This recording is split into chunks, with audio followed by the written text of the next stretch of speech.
Banyak negara yang pindah ibu kota dan berhasil.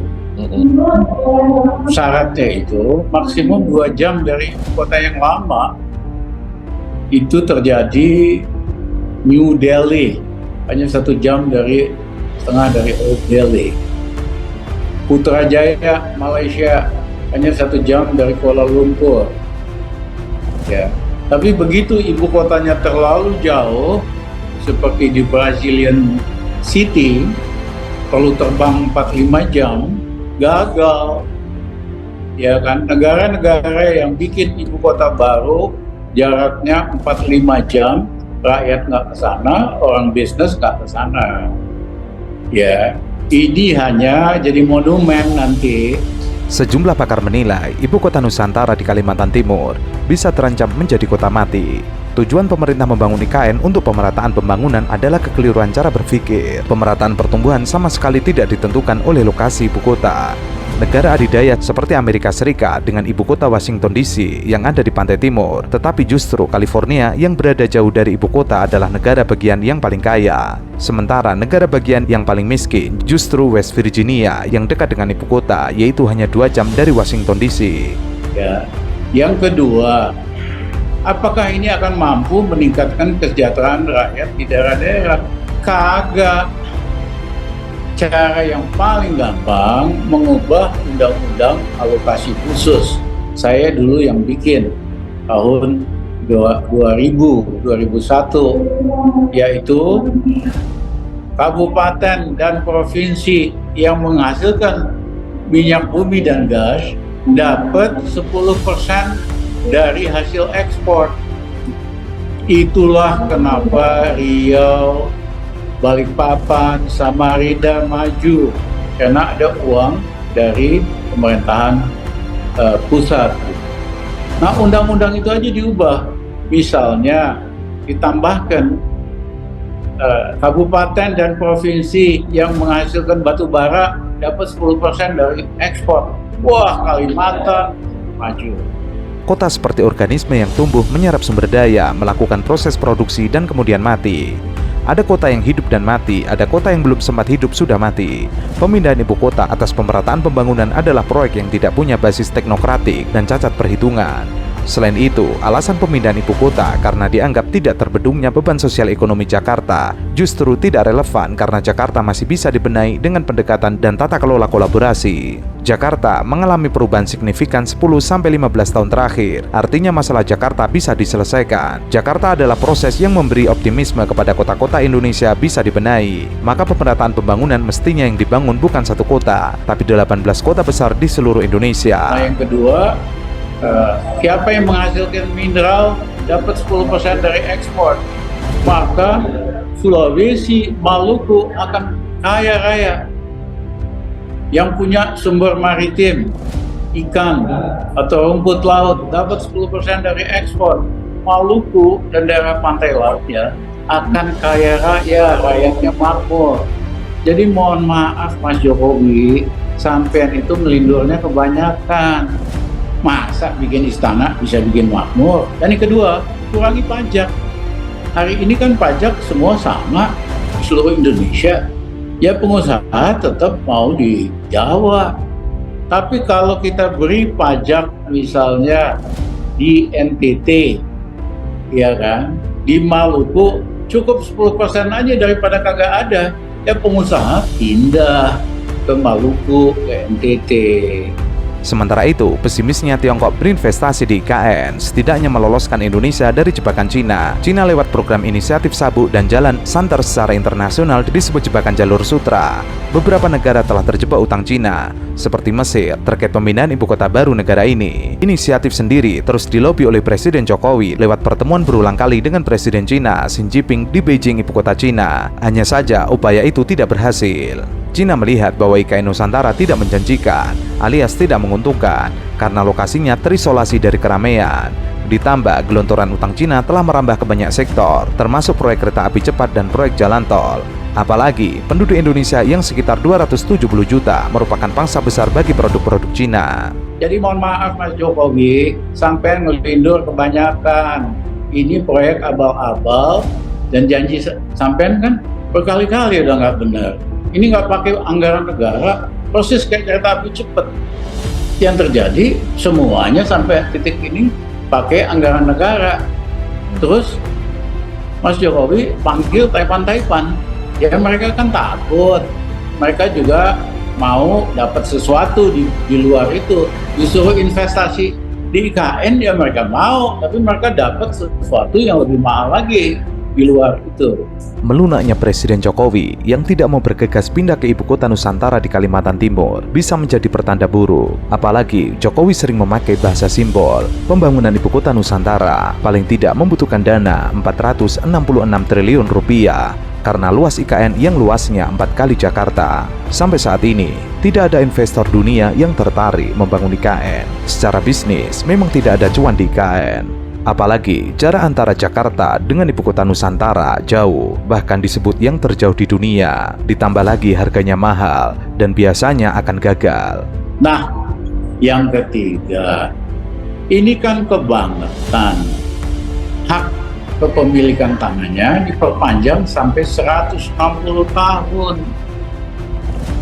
Satu, ini lebih lama dari kekuasaan Inggris di Hong Kong yang cuma 90 tahun. Yang kedua, ini mendiskriminasi rakyat Indonesia di tempat lain yang hanya boleh memiliki tanah, ya, atau pakai hak HPH, hak penguasaan hanya 30 tahun. Habis itu harus diperpanjang, belum tentu diizinkan. Kok orang asing, nanti kebanyakan pasti dari Beijing, dari Cina daratan, dikasih hak buat menguasai 160 tahun. Mas Jokowi ini melanggar prinsip daripada undang-undang kita, melanggar prinsip dari undang-undang agraria. Ingat loh, sampai itu nggak akan kuasa terus, nggak usah ngabal-ngabalin lagi soal IKN ini. Jika mengandalkan APBN untuk membangun IKN, hal itu sangat tidak realistis. Apalagi defisit APBN 2024 akan naik menjadi 609 triliun rupiah atau 2,7% dari produk domestik bruto. Target awal defisit 522 triliun rupiah atau 2,29% dari PDB. Apalagi pemerintahan Prabowo Gibran akan fokus merealisasikan program makan bergizi gratis. Semuanya akan menjadi rebutan anggaran. Program makan bergizi gratis lebih jelas dampaknya untuk rakyat ketimbang IKN. Mencari dana utangan dari luar negeri atau lembaga internasional juga berat karena keuangan sebelah negara maju dan lembaga keuangan dunia sedang kering. Apalagi mundurnya Kepala Otorita Ibu Kota Nusantara Bambang Susantono dan wakilnya Doni Rahayu bertanda ada masalah dalam IKN. Keduanya dimungkinkan melihat mega proyek besutan Jokowi ini banyak masalah dan tidak jelas arahnya, makanya mereka mundur. Selain masalah investasi yang sulit masuk ke Indonesia, penyebab investasi masih susah masuk ke Indonesia secara umum adalah soal korupsi. Hal itulah yang membuat kepercayaan investor terkikis ketika hendak menaruh modal di Indonesia. Baru disiapin, ya kan? Kemudian juga airnya juga dalam proses disiapin.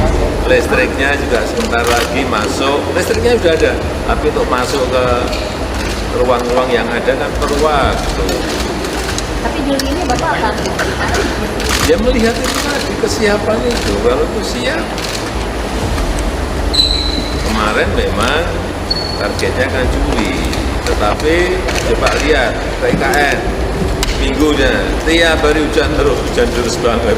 Jadi memang pekerjaan banyak yang mundur dan itu biasa dalam proyek besar. Dan IKN ini kan bukan dibangun 2 tahun 3 tahun, ini sebuah mimpi besar jangka panjang, proyek jangka panjang, mungkin 15 tahun, mungkin 20 tahun. Jadi jangan membayangkan kita upacara 17 Agustus itu sudah jadi semuanya. Enggak seperti itu banyak. Mantan Wakil Presiden Yusuf Kala menyebut kalau ada ribuan tenaga kerja Cina yang membanjiri di wilayahnya Morowali, Sulawesi Tengah. Hal itu membantah pernyataan Menko Kemaritiman dan Investasi Luhut Binsar Panjaitan bahwa tidak ada tenaga dari Cina membanjiri wilayah Indonesia. Hal itu ia ungkapkan dalam talkshow bersama Andi F. Noya. Yusuf Kala ada puluhan ribu tenaga kerja di Morowali. Andi pun membalas, hati-hati nanti dibantah oleh Menko Marves. Lalu ia mengatakan, alah semua orang tahu, begitu banyak saya jadi saksi, kan itu daerah saya. Yusuf Kala mengaku prihatin sebab tenaga kerja dari Cina bukanlah tenaga ahli, tapi tenaga rendahan. Ia mengatakan, prinsipnya kalau ada investor asing ada untung. Pertama pajak, kedua tenaga kerja, kemudian alih atau transfer teknologi. Kalau yang kerja rendahan orang asing, buat apa investor asing? Banyak pengangguran di sini, bukan mendatangkan tenaga ahli. Hal lain yang Yusuf Kala sorot adalah jika jawaban dari pemerintah bahwa tenaga kerja Cina adalah tenaga ahli, maka dari segi jumlah tidak masuk akal. Paling tinggi kalau tenaga ahli itu 10 orang. Saya bikin proyek smelter, paling 3 orang, tidak ada tukang las, tidak ada tukang baja. Ini ribuan tenaga kerja yang masuk sebenarnya bisa dikerjakan oleh tenaga kerja lokal. Dan sekarang kita tidak mau hanya ekspor raw materialnya, kita mau semua itu menjadi satu kesatuan. Nah ini memang kesalahan kita berpuluh-puluh tahun. Nah ya sekarang kita perbaikin. Memang banyak kritik awal-awalnya, kenapa nggak pakai tenaga Indonesia? Memang nggak ada. Sementara itu, Menko Bidang Kemaritiman dan Investasi Luhut Binsar Panjaitan tidak membantah. Ia mengungkapkan alasan dibalik keputusan untuk memperkerjakan tenaga kerja asing di proyek pembangunan, salah satunya Ibu Kota Nusantara. Ia menilai sumber daya manusia Indonesia belum memiliki kualitas sebaik pekerja asing. Bangsa kita memang nggak bisa, kualitasnya masih kadang miring-miring. Kalau Anda lihat bangunan, masih banyak kualitasnya kurang bagus, tidak rapi, kuat tapi masih belok-belok. Mengenai kritikan terhadap kebijakannya memperkerjakan tenaga asing, Luhut menyebut harus dilihat dari sisi positifnya, karena ini untuk kepentingan nasional. Sepanjang untuk kepentingan nasional, kita tidak perlu ragu-ragu. Kita kadang-kadang ini munafik. Saya bilang pengawasan pembangunan ibu kota baru, kita hire orang-orang bule marah. Luhut menegaskan, pada akhirnya sumber daya manusia Indonesia nantinya akan mengganti tenaga asing tersebut setelah memang menguasai keahlian yang dibutuhkan. Berapa lama? Mungkin 6 bulan, mungkin setahun. Kita pakai saja dulu TKA, nanti sambil jalan kita masukin orang tenaga kerja Indonesia yang bisa. Sebelumnya, Luhut melaporkan kepada DPR terkait program pembangunan IKN. Ia mengungkapkan, untuk pengawasan mega proyek ini, dirinya telah memutuskan untuk memperkerjakan tenaga asing, dan hal itu telah diketahui oleh Presiden Jokowi. Keputusan itu diambil lantaran ingin kualitas pembangunan IKN tersebut menjadi bagus sampai dengan 17 Agustus 2024. Ia berharap 17, bukan berharap harus 17 Agustus tahun depan kita bisa acara di sana, tapi kualitas pekerjaan menjadi kunci. Oleh karena itu, ia melaporkan ke Presiden. Pengawasan itu terpaksa dengan segala hormat kita pakai bule-bule untuk menjaga kualitas. Jangan nanti istana Presiden itu jadi, tapi kualitasnya tidak bagus. Dalam laporannya lagi, Luhut yang juga Ketua Satgas Percepatan Investasi IKN ini tengah fokus menyelesaikan persoalan tanah di kawasan Nusantara. Bapak Ibu sekalian, ini sudah yang kami lakukan IKN, saya sudah pergi ke sana 2 kali dan sudah melihat ini, dan kemarin di Singapura kita jualan mengenai ini dan mereka sangat antusias dan semua masuk, dan kita berharap 17, bukan berharap, harus 17 Agustus tahun depan kita bisa acara di sana. Tapi kualitas pekerjaan itu menjadi kunci. Dan pengawas itu kita terpaksa dengan segala hormat kita pakai bule-bule untuk menjadi kualitas. Jadi jangan nanti istana Presiden itu jadi tapi kualitasnya tidak bagus.